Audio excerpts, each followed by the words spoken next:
perspective is the ultimate game here, right? What I want to try to get across to your group is like, the way you look at it is everything. So acceptance is hard to hear because everyone's like, my story, this isn't fair. It's like, but no one cares if it's fair, man. Life happens. It's not always going to be fair. She took me down to the park and she goes, damn, those kids across the park playing football, soccer across the park, they don't think you're good enough to talk, Dan. They don't think you're good enough to talk. And I found out pretty quickly that's a big motivator for me. Proving you wrong is like maybe the biggest. But it burnt, like I yelled some profanities across the park. I'll spare your listeners now, but like, tell me I can't do something, bud, and watch me bend the world to prove you wrong.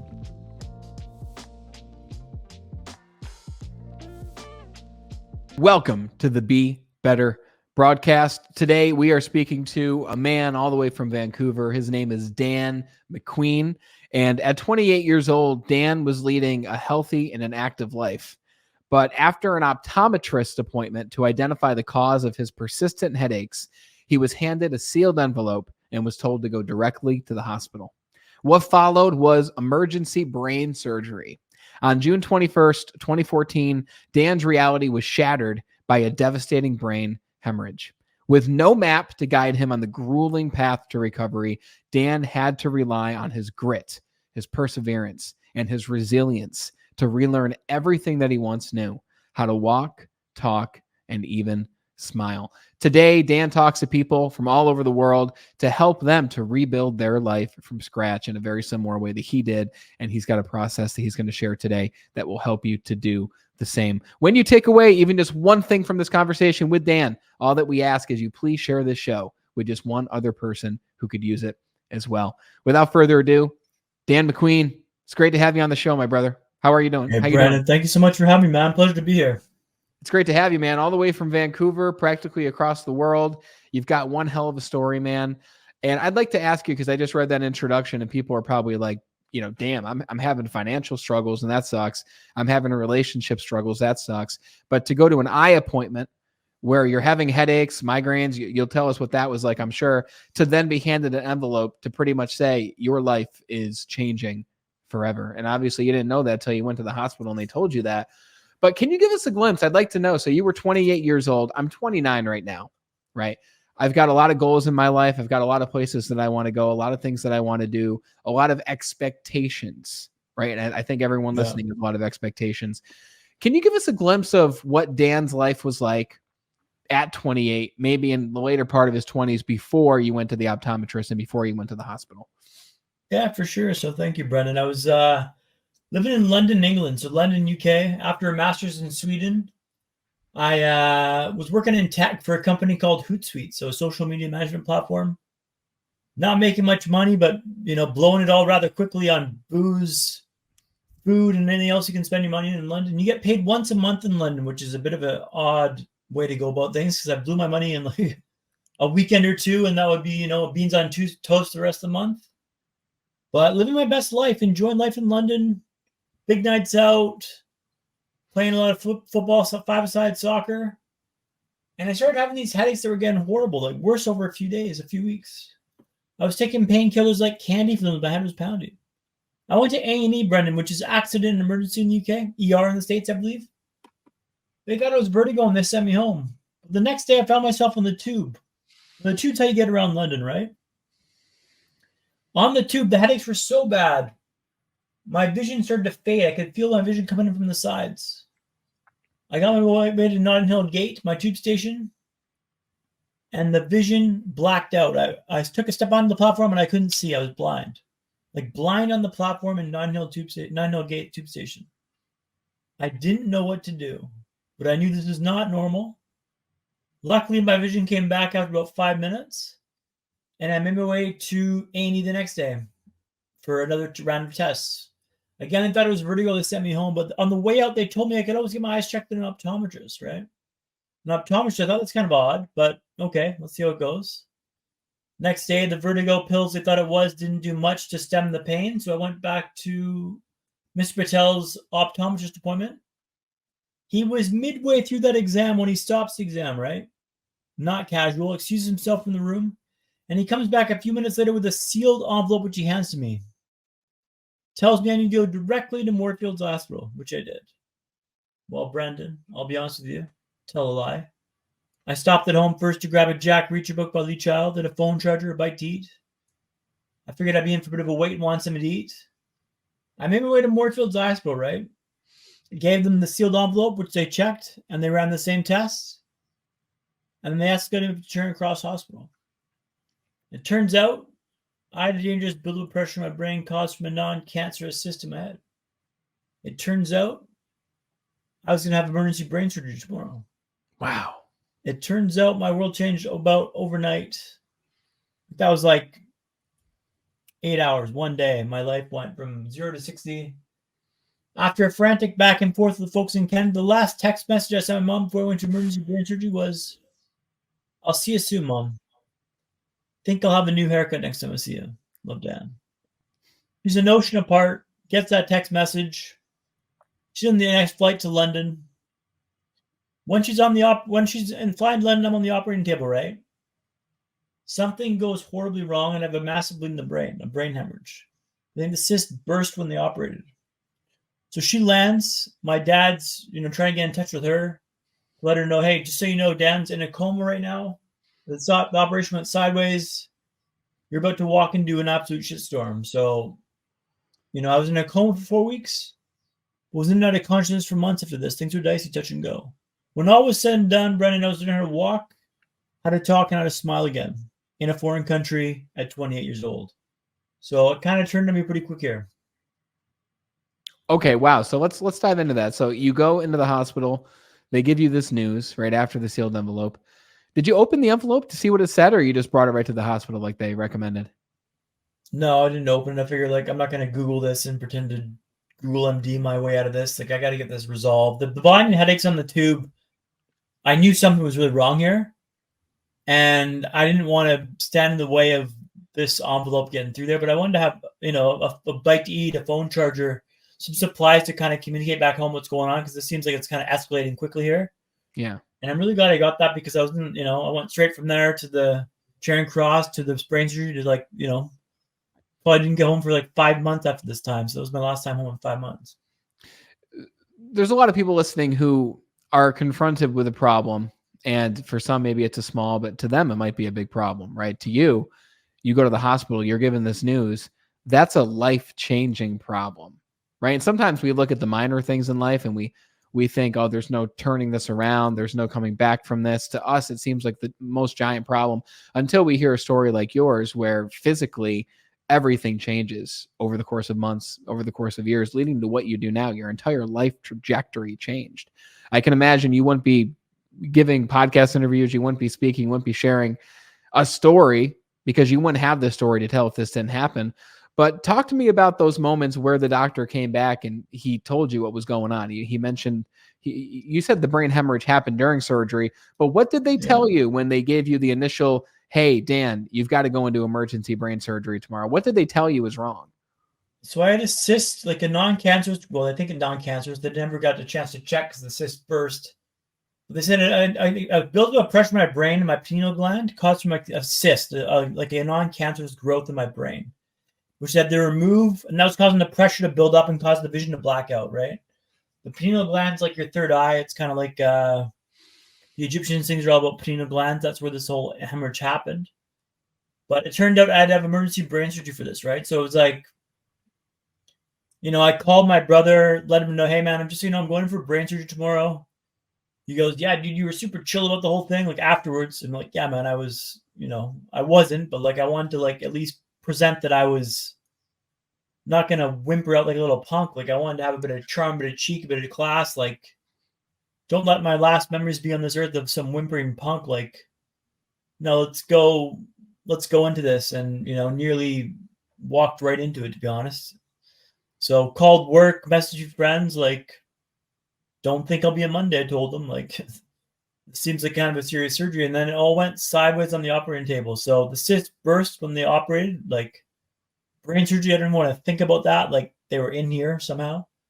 And the pressure change caused the cyst to burst and a massive brain bleed. And I was out of lights for 4 weeks. I was in a coma, medically induced coma. My mom lands and finds I'm in this critical condition, right? So in the coma, they had to keep my core temperature down below 40 degrees, right? Otherwise, it'd be more brain damage. So these ice blankets above and below me to keep my core temperature down. It's led to violent shivering. My parents said this is horrible to watch. Alarms constantly went off. His blood pressure spiked, heart rate too high. Like, it was real bad. And the doctors told my parents he may not make this, like, straight to their face. And I was hanging on for dear life. I had a feeding tube down my nose to feed me, which I'd rip out. And they put mitts around my hands after doing this 2 or 3 times. And I'd spend days working on these mitts to get them free. And then I'd rip out this tube for like 2 seconds apiece. And they put the tube back down. Every time they put the tube back down, they had to x-ray me to make sure it was in my lungs or in my stomach, not my lungs. Now, why were you in your right mind when you were pulling this tube out of your mouth? What caused you to pull that out? Discomfort. It just wasn't comfortable, I can imagine. It's not like they had a tube down your nose and your stomach feeding you like glucose goop. Like, oh, it's disgusting.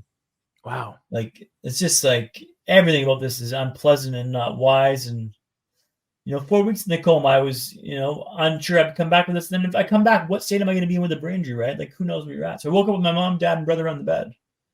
I'm trying to talk, but the tracheotomy removed, so I couldn't get my voice back for a few weeks. Wow. So I pointed at my brother, I go, you, give me a pen and paper. I motioned him, right? Right on the pen and paper, I go, get me out of here. And I point to Cam, my brother, and I go, you, out of here, let's go. And he's like, dude, you got one leg that's not working. My leg had frozen at an angle, so I couldn't use it. I was in a wheelchair. One eye's wonky as hell. And, I'm in the hospital for months after this. So, like, I wasn't going anywhere. But, like, my first reaction was, like, the hell out of Dodge looks bad. And I was at Charing Cross for a few months, maybe 2 months. Then I moved to Wolfson Rehab Center, where I started doing acute care and acute rehab, which was a process in itself. So I was in a wheelchair, as I mentioned, because my leg had frozen at an angle. So I had to wear a splint on my left leg. Okay, a splint's like a cast wear on your left leg to stretch it out gently. You're supposed to gently stretch it out. Brendan, there's nothing gentle about this bloody splint. It was the worst experience I had in the hospital. The first night, though, I wore the splint through the night. No issue, no stress. This will be easy, I thought. This will be easy. The second night, after 20 minutes, it was painful. After 30 minutes, it was dreadful. After 40 minutes, it was unbearable. I buzzed the nurse on the clicker. We got the splint on my leg, please. This is insane. This is madness. But the third night, we wrap up the leg. We tie it off. They give me the clicker, the nurse call button. They go patrol the Wolfson ward. Now, the Wolfson ward was an L shape, so short on this side, Brendan, long on this side, okay? Short on this side, long on this side. And they leave me in a hospital room that smells like only a hospital room can smell. Sanitized, sterilized, it's clean, but you're wondering what sort of atrocities have been committed under the guise of this lemon zest. After 10 minutes, the leg's painful. After 20 minutes, the leg's dreadful. After 30 minutes, the leg is unbearable. I start passing the clicker back and forth, right? Trying to distract myself from the pain. But Brendan, I've got double vision from the brain injury, which means I get the pleasure of seeing 2 of you. I can't see much of this clicker going back and forth, right? But as the pain ratchets up, my throats get more enthusiastic. Like, I'm trying to distract myself from the pain. Until eventually, inevitably, I drop the clicker. Sugar, I say. I didn't say sugar. I look over the edge of the bed. I see the clicker there lying on the floor looking back at me. If I can get that clicker, I can stop this pain, this atrocity. Only problem was to fall from that height might break my arm, I thought. In fact, I figured about a 50-50 chance a coin flip would break my arm. Not the best odds. I'd changed tack. I'm trying to undo the splint, but it's done with the ankle, not the hip. I'm not that flexible. I can't reach that far. I can't reach it. Help. Help, I yell. The word of the Wolfson is an L shape, right? Short on this side, long on this side. Short on this side, long on this side. They're at the far end of the ward. They can't hear me for help. So, Brendan, what would you do in that situation? If you had dropped the clicker, would you go down and risk it for the clicker, or would you wait for them to come back a few minutes later? It's so hard to tell, man, without being in that kind of pain. I can't really answer that question. Fair enough, man. Well, I'll tell you what I did. I'm a gambling guy. I flipped the coin, man. So I dropped down, crashed down in a heap, blankets, wires, cables, it's all a go. And the arm held. It held. And I hammered the clicker, expecting the nurse to come bursting into the room to come to rescue. They kind of stroll in 5 minutes later. What you doing on the floor, love? That's my attempt at a British accent. Excuse me. But I tell them, let's not worry about that. Let's splint off my leg, please, and I'll tell you all about this. It's not what happens to you, but how you respond to it that matters, right? The reason why I'm telling these stories, I learned 3 lessons from this experience. The first is let's not pass the clicker back and forth. That's a pretty obvious lesson, right? The second was let's do the splint up at the hip, not at the ankle. That way I can undo this myself should this happen going forwards. And the third and probably most profound, let's always, always, always be solutions oriented from this one forwards. When you got a problem in your life, how can you fix it then and there? Backtrack afterwards to resolve it, make sure it doesn't happen again, but resolve the issue then and there. Solutions-based stuff and thinking. But this was, I'm flipping the coin, thinking I'm going to break my arm or not, to get the splint off my leg to give you an indication of how painful this was. And that was 1 hour a night, and I had to do that for about a month or 2 months to gently tease out the leg muscle and get it back to scratch. In fact, I've got the left legs all covered in tattoos now to kind of remind myself what I'm capable of doing, what I'm able to do when I need to. And I see that every morning just to remind myself, hey, man, you've been through some hard stuff. You can do this stuff. But this was grindy, difficult, arduous, painful. Like it was flipping a coin, man. I thought it was a 50-50 chance to break my arm or break my arm if I landed on the ground. And I didn't, thankfully, but like I got the splint off my leg. But the thing is, you fail and you pivot. You learn, you build up those lessons and you add them on. You don't make sure that fail again the same way.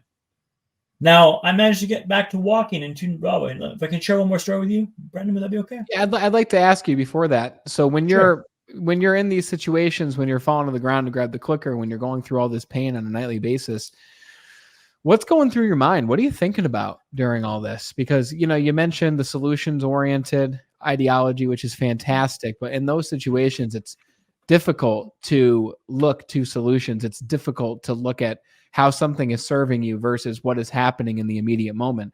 What's going through your mind in these days? What's keeping you going during this time of pain? I want to walk. I'm a walker. I told the lady I'm a walker. I can handle the pain. This is when I need to get back to walking. So this is the barrier to walking. I can handle the pain. I'm not going to be a wheelchair bound the rest of my life. I'm a walker, I told her. So I thought. That third night, man, I really began to question if I'm a walker because this is excruciating pain. And I legitimately thought it was a 50-50 chance to break my arm, right? A 50-50 chance to break my arm.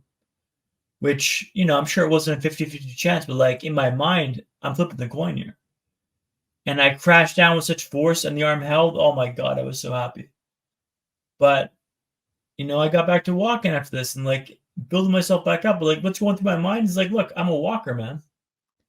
I'm a walker. I can handle this. I'm making this through. I'm making this happen. You can't settle for stuff in life. And I wasn't going to say, you know what, I guess I can't walk right now. I'm not a walker anymore. No, show me the way through to get to walking again and I'll make this happen. And eventually I got myself back up to an hour in the nighttime. The next few nights we got up to an hour.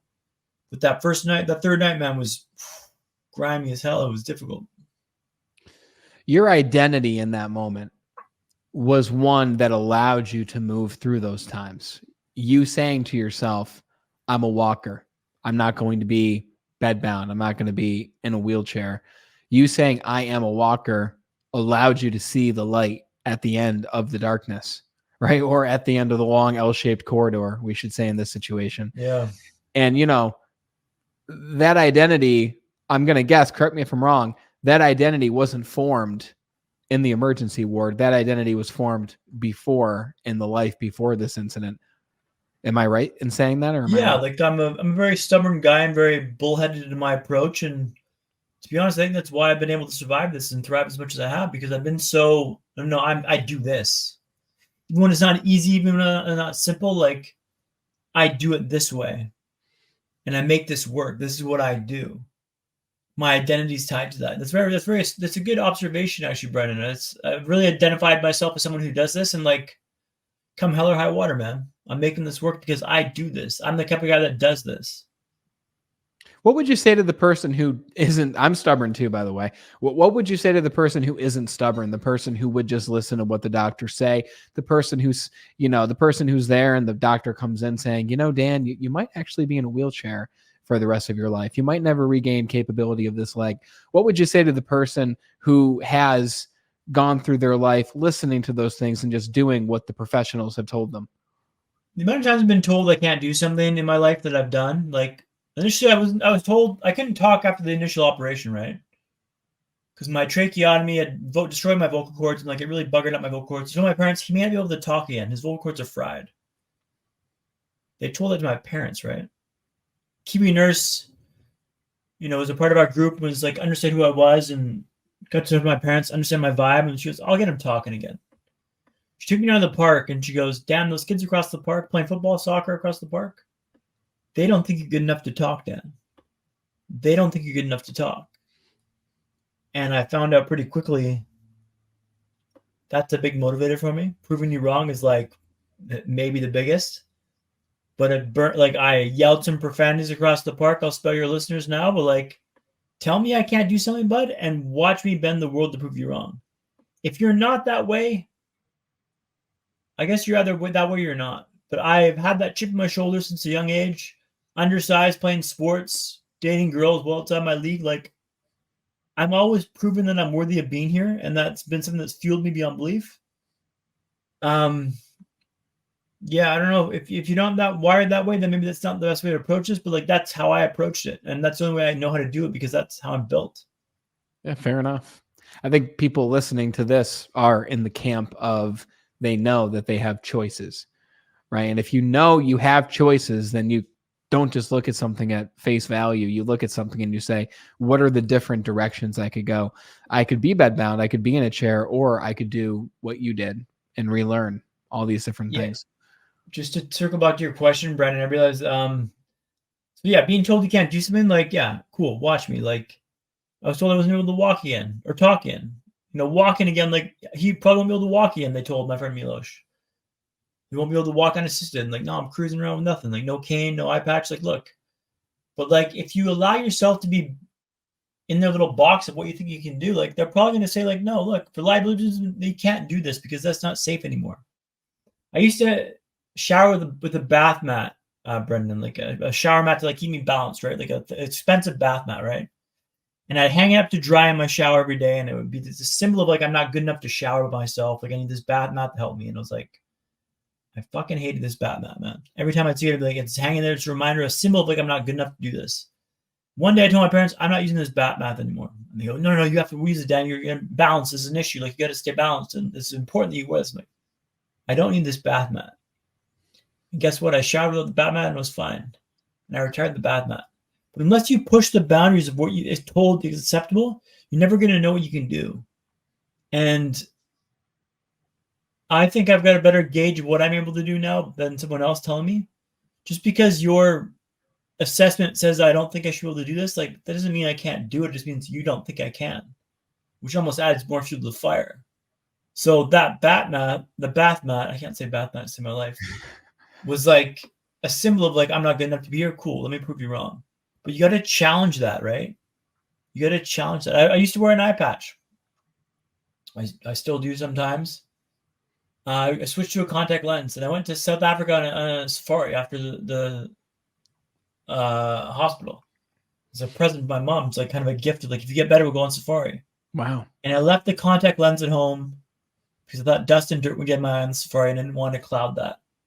But I challenged the notion that I wasn't able to do this. I went to Vancouver one time and I forgot my cane. I used to walk with a cane around London. And I managed to do just fine in Vancouver, so I retired the cane. But like, you don't know unless you stress test and trial these out. That's the only way you find out is by failing. Like I fall down 7 times, get up 8. Like, but you only know by failing. And to be honest, I don't fail that often. But like, I will stumble at times. But do I fall on my face ever? Rarely, no. But like, you only know if you do risk it. Like, you can only risk it to know if you can or can't do something. You have to push yourself to try it out in a safe manner. Of course, I'm not trying to tell you to do like stupid risks, but like, you know yourself what you can and can't do. And like, no, I can do this.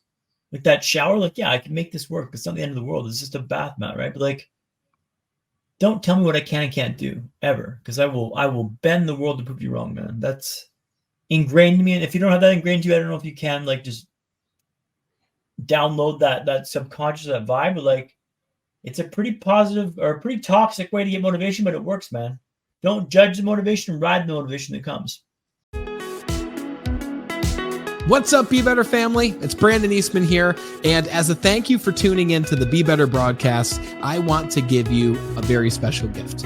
For a limited time, you can get a free digital copy of my book titled Be Extraordinary, Your Guide to Self-Mastery. This book is packed with insights and actionable steps that will help you to unlock your fullest potential in the 5 key areas of your life. But that's not all. Along with the book, I also want to give you the audiobook version absolutely free. Imagine having the power to transform your life right at your fingertips and in your ears anytime, anywhere. Go grab your copy at bebetterindustries.com/book. You'll also find the link in the episode show notes. Go and grab your copy and join me in making a positive impact on the world. Now back to the show. Hell yeah, man. That's powerful. Push your boundaries. Don't settle. Know what you're capable of. And even if you don't think you're capable of something, you can't just take that at face value, because that might be a story that you're creating. That might be a lie. So now you're spending the next months rehabilitating, learning how to talk, learning how to walk, learning how to even smile. There's people listening who they just took a big hit financially. They took a big hit in their relationships, maybe their physical body. Maybe they broke something, maybe something similar to you, where they were diagnosed with something they never saw coming, or maybe they did see it coming. So how do you rebuild as a new person? Because really, you, while rebuilding, were a different person than before you went in that hospital and before you went through these tribulations. How do you rebuild from scratch? What did that look like? That's awesome. I've been working on a new keynote right now. Actually, it's got a 3A framework to do this. 3 A's: acknowledge, accept, and adapt. Let's walk through them together. Okay, acknowledge with your head. You have to understand and agree. This is the playing field now. We're on this playing field. Acknowledge. This is true. I had a brain hemorrhage. This is true. This is facts. I can't challenge this. This is true. This is true. Accept. Heart. Feeling. Your body. You have to agree with it. This is where I'm at. I'm accepting this is my fate right now. Accepting is not saying it's okay. It just means that it happened. Okay? You're accepting the parameters here. And adapt. Hands. Adapt to your new surroundings, environment. Like, I take naps now. I'm resting more than I need to. Like, you got to adapt to your new environment. I got a whoop strap, which counts my strain, rest, and recovery. And I swear by this, because my battery is about 75% now compared to where I was before. And if I push myself as I used to, I'll fatigue and I'll fail. You got to adapt to your surroundings and accommodate your new surroundings. So acknowledge, accept, and adapt. AAA framework to get back to life. The acceptance piece is probably the hardest one to hear, because I'm like, well, you don't know my story, Dan. I can't just accept it. Accepting is not saying it's okay that it happened. Just saying, look, this is what happened on a piece of paper. I'm going to cite it to you. This is what happened to you. A brain hemorrhage, weeks in a coma, months in a rehab facility. You're learning how to walk, talk, and smile again. You're not saying these are like, you can't argue these points. They're the truths. They're facts. You're accepting that they happened and they're real. So that's my advice for someone going through a difficult time. The AAA framework is what I recommend you do. Try out. Love that framework. So that framework was AAA, acknowledge where you're at. Where are you now?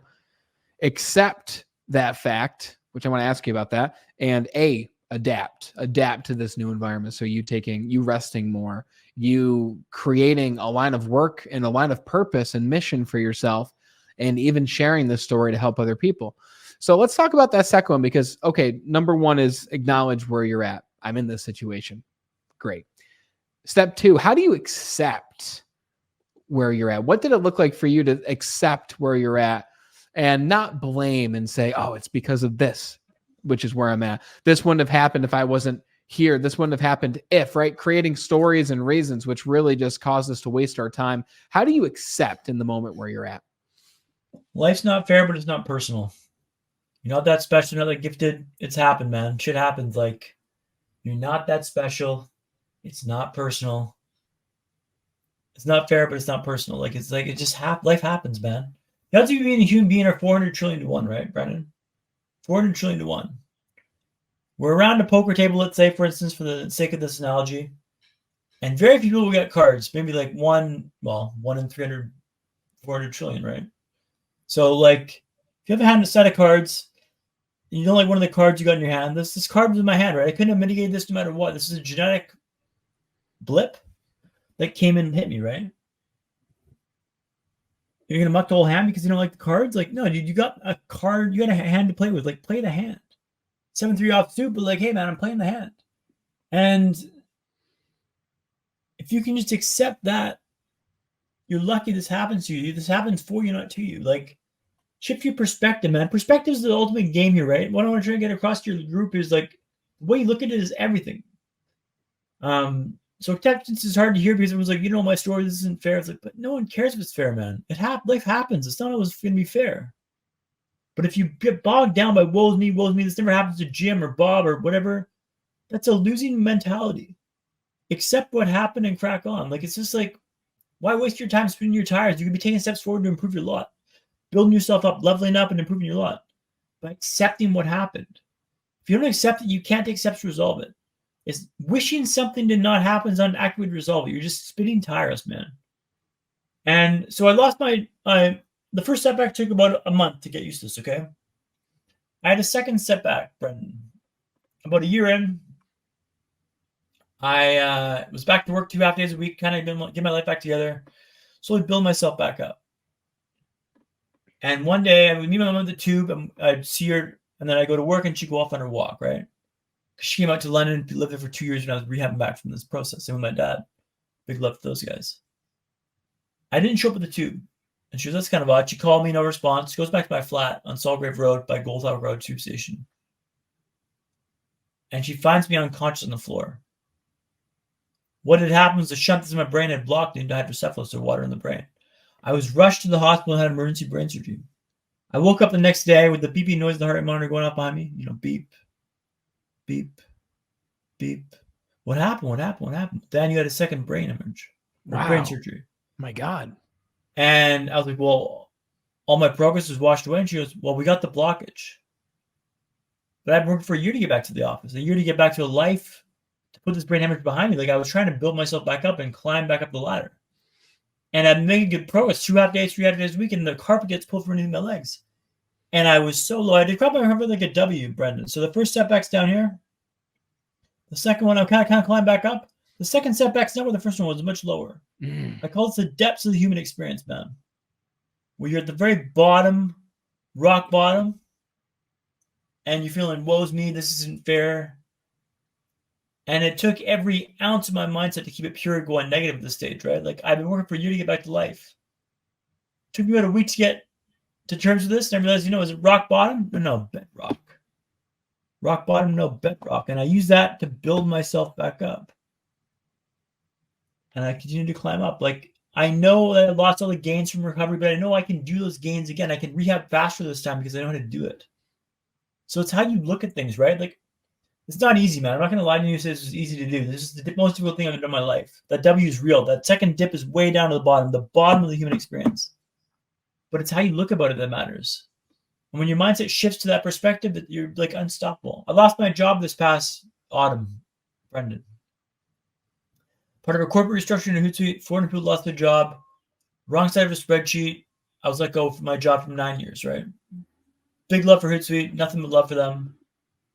My brother calls me and goes, Dan, I'm sorry to hear about your job loss, but no one knew this would be a minor inconvenience.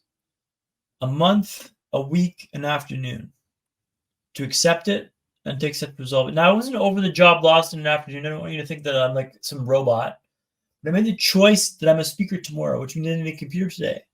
Acceptance is key. It doesn't matter if I whinge about the job loss and I whinge about it for like a week, a month, a year. Like, at the end of the day, I'm still at square one. I still got to rectify this position I'm in now. If you accept it, you can see to improve your lot tomorrow or this afternoon. An afternoon, a month, a week, an afternoon. If you can short circuit the way to like acceptance, you can take steps to resolve yourself and go for massive gains. If you're still worried about like woe's me, you're not wrong. It's not fair it happened to you, but guess what? No one's coming to save you, man. No one's coming to save you. And like, that's so key to understand that. Like, I had a lot of help, Brendan. Like, a ton of help to get back from my today. A ton of help. Parents came over from Vancouver, doctors, hospitals, friends, supported me the whole way. Tons of help. No one walks you down the corridor of rehab. You got to do it yourself. You got to make a choice in your mind. I'm going to do this. I do this. and make that choice. And if you don't have that help, man, you're finished. That's why I speak now, to share my perspective, to help show you the way through. The way out is through, right? You can't hope that it gets better. You got to take intention and take steps to improve your lot. It's been a rant for you, Brendan. Apologies. No, I love it, man. I got a lot of different sound bites here. I'm writing down these quotes that you're saying. The last one I wrote down was, "No one's coming to save you," and it is so true. No matter what your difficulty is, no one's coming to save you. You might have parents like you. I mean, I'm blessed to also have my parents in my life, both of them, who are super supportive of me, even though they don't understand what I do. They don't know what a podcast is. They're like, "I freaking love that you do that. Super cool," but they're not going to save me, right? It's still up to me to put the work in order to make this business a success. It's up to you to put the work in order to rehab, because you didn't have to. You could have put half the effort in and been in a wheelchair, or put hardly any effort in, been on disability for the rest of your life. And you know what, man? No one would have blamed you for that. No one would have said, "Dan, why'd you do that? Dan, how could you live off the system?" No one would have blamed you for that. But instead, you decided to be here today, to share your story, to be on many different shows and share the stories, to be on different stages to help other people going through something similar. Let me ask you this question. Who are you today versus you at 28 years old? How are you different now because of this than if you didn't go through this? Well, it's changed my perspective. It's changed my priorities. It's changed my values. I'm such a better guy now than I was in the past. Not that I was a bad guy in the past, but I kind of was a bit loose with some of these moralities and morals and life mantras and stuff. And now these are ride or die values, man. I don't waver from these. This is what I do. I'm the kind of guy that does this, this, and this. I know who I am exactly, entirely my vibe. Self-awareness is something I've got now from this injury. And it's really a gift. Like it's offering me so much perspective. Because life came easy before this happened. Like girls, jobs, work. Like I was a popular guy, I had lots of friends. I kind of coaxed my way through life and things would just happen. Doors would open for me and it was easy. Now it's like I keep hitting these hard corners and edges, and I'm bumping into stuff. And oh, Dan, you're not able to come here. Like this isn't for you, man. Like, hey, man, like I'm failing again and again and again. Like I'm falling down 7 times, yet I'm 8. I'm much more resilient now, much more adaptable. I understand the value of hard work.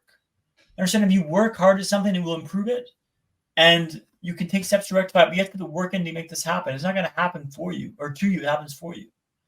So to answer your question, who am I now compared to who I was before? Like, I'm a better guy. A bit more blunt, a bit more impulsive, for sure. Brain injury issues for that, for sure. I blame that at least. Filters not always the best, but like, I wear the heart on my sleeve now.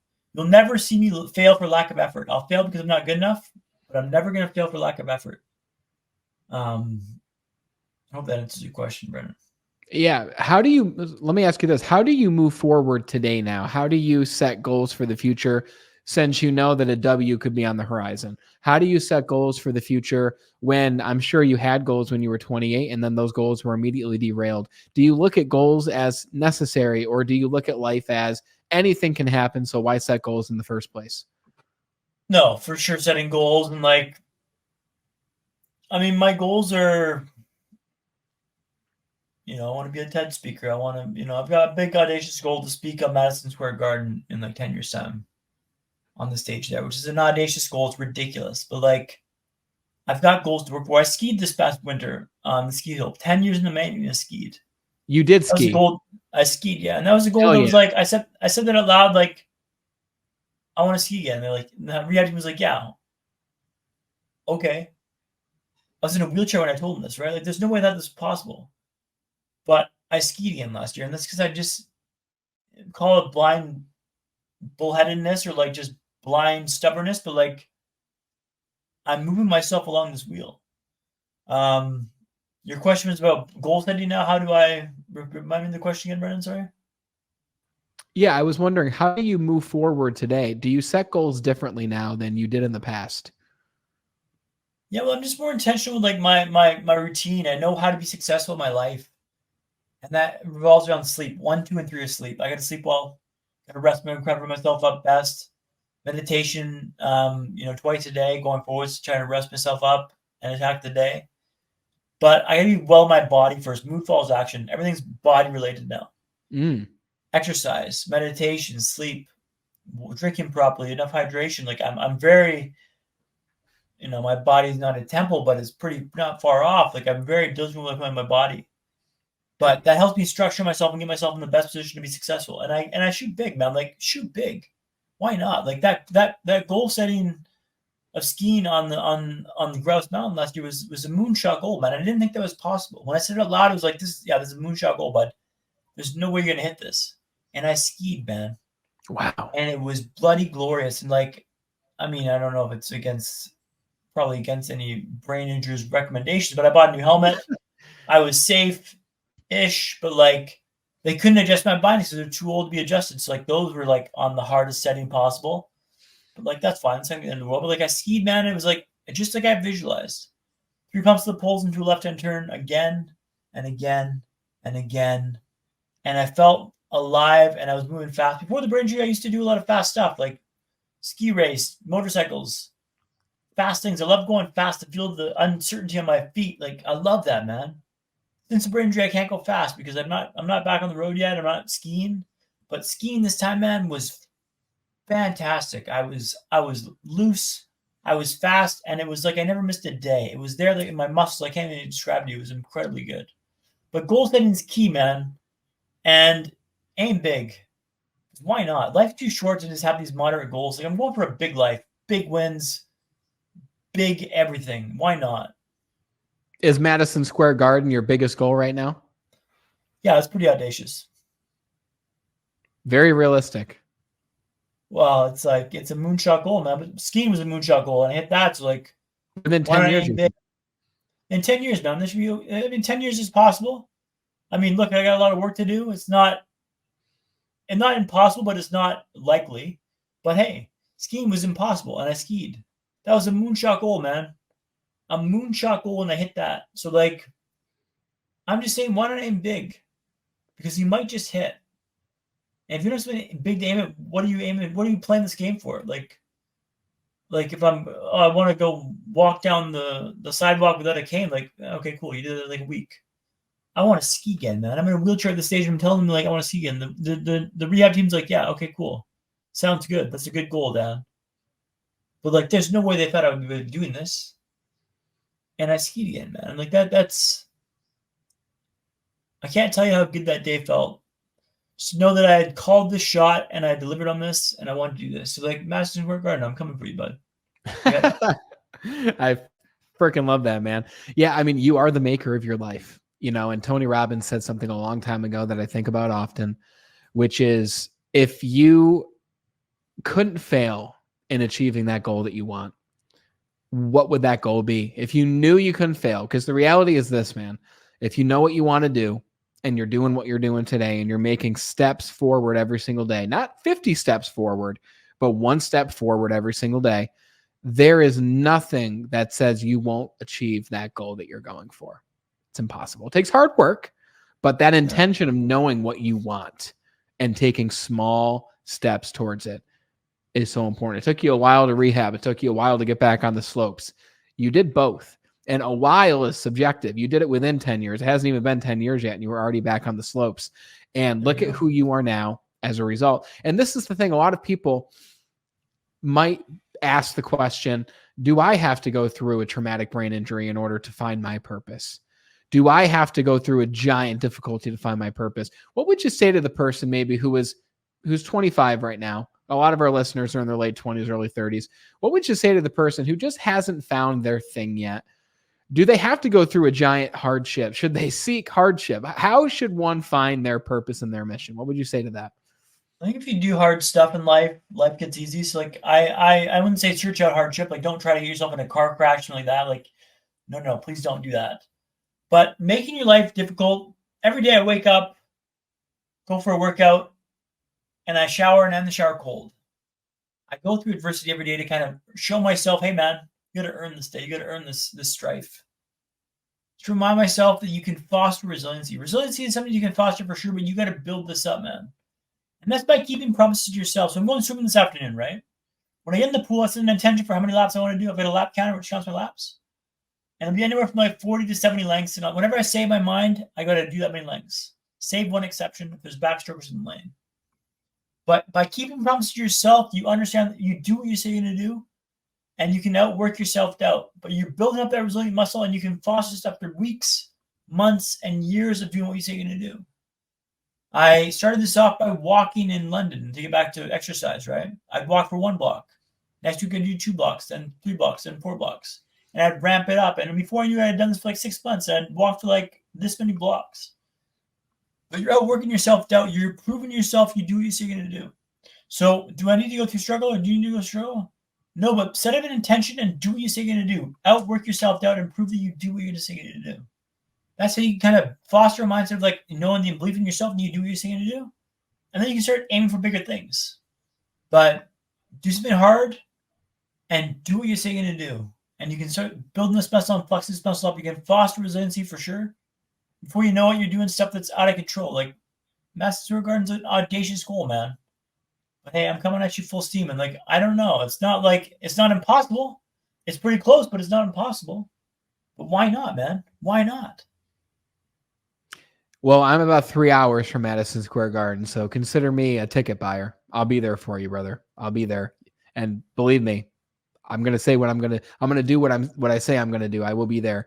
And I can only imagine it's not going to be in much time before that does happen. So let me ask you this question. Who do you work with now as a keynote speaker? The people listening, who do you love to speak to? Who do you love to talk to? And what's the message you want to get across to them, and that you will get across to them when you do go to speak with this group? Yeah, so I've got a few keynotes now. I speak to companies and organizations and associations. Show them how way through, like the way out is through. Resilience is a big part of my talk.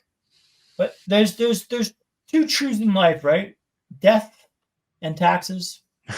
I'd argue there's a third, right? A curveball. Some point in your life, you're going to be hit with a curveball. Something you can never see coming. It's going to smack you on your ass and flatten you entirely. How do you navigate this space?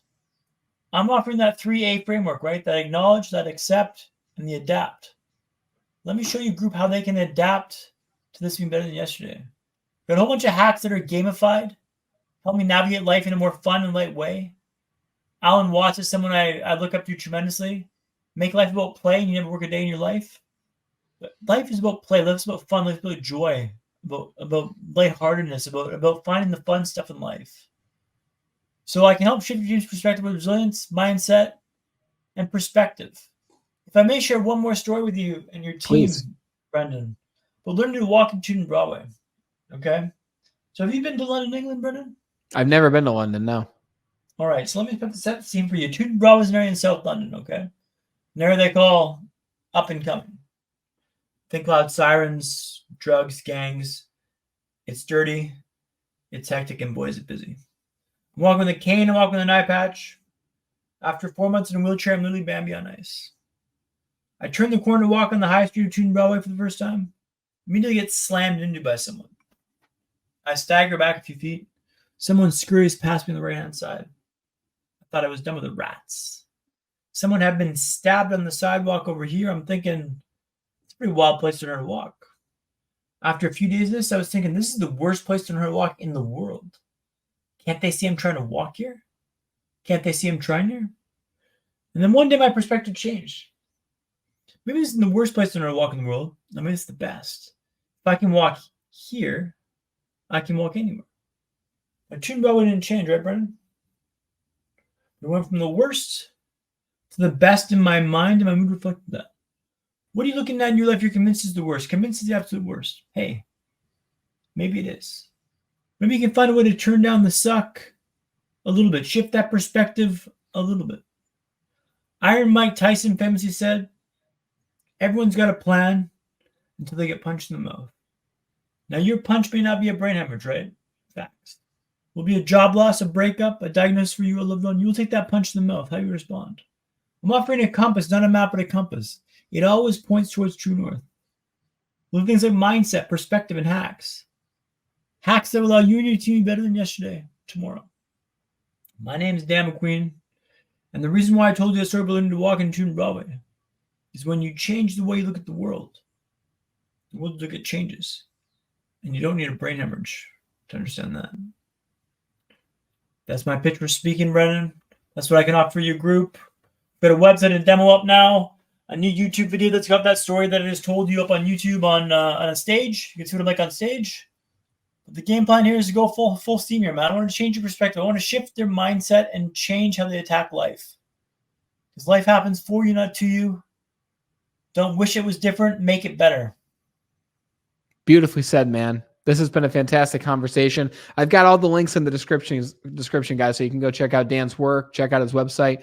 For those listening who just want to check out your website after, they can't click the description. What's your website, Dan? Where can people go? Macqueen Dan, MACQUEEN, Dan.com.